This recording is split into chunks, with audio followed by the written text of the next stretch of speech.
What's going on, Blazers? My name is John Gasm. Today I'm bringing you guys a pretty awesome, if I do say so myself, and dark theory about Toy Story, and one that I'm proud to call an original. That's right, written and researched by yours truly. Almost a year ago, I covered a theory about the antagonist of the first Toy Story film, Sid, and why he became a garbage man when he grew up. I'll link to that at the end of this video, but I bring it up because today we're going to be taking another look at Sid's life. But this time it's not about him redeeming himself for the heinous crimes he committed against the toys, but instead why he committed them to start with. Trigger warning, this theory does include domestic violence and alcohol. How many of you guys remember seeing Sid's mom in the first movie? Trick question, we don't see her. Real question, how many of you guys remember seeing Sid's dad? I'm not trying to trick you, seriously. Do any of you guys remember? He doesn't directly play a major part in the plot at all, but he does make an appearance in this scene. This is right after Buzz Lightyear escapes from Sid's bedroom. He's walking around Sid's house when Sid's dog Scud catches sight of him. Buzz has to duck into a room to escape, and it does work, but that isn't what stops Scud dead in his tracks. What actually does is Scud realizing that Sid's dad is in the room,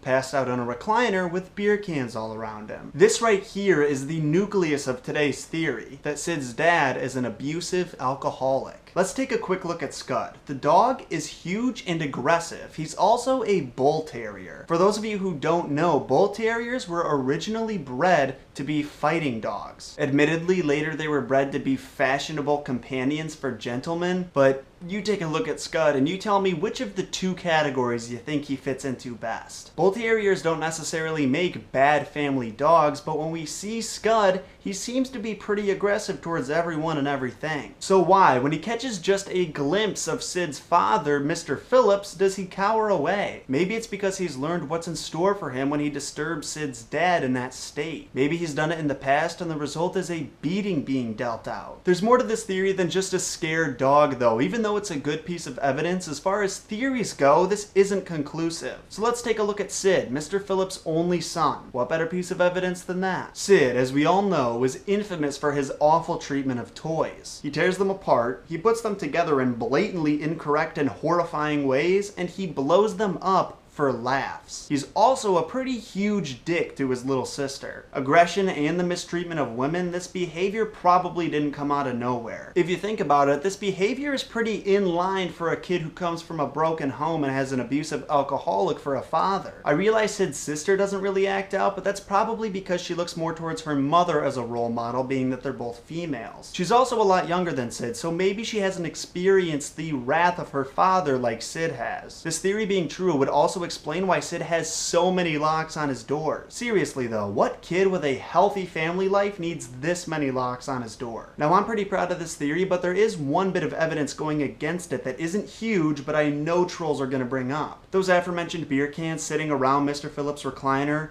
are not actually beer cans. After cranking up the brightness, they're revealed to be cola and root beer cans. But wait 1 second. I may have lied to you in the beginning of the presentation, but I want you to see how they're presented to the audience in the movie. In the movie, they look like this. This is unedited.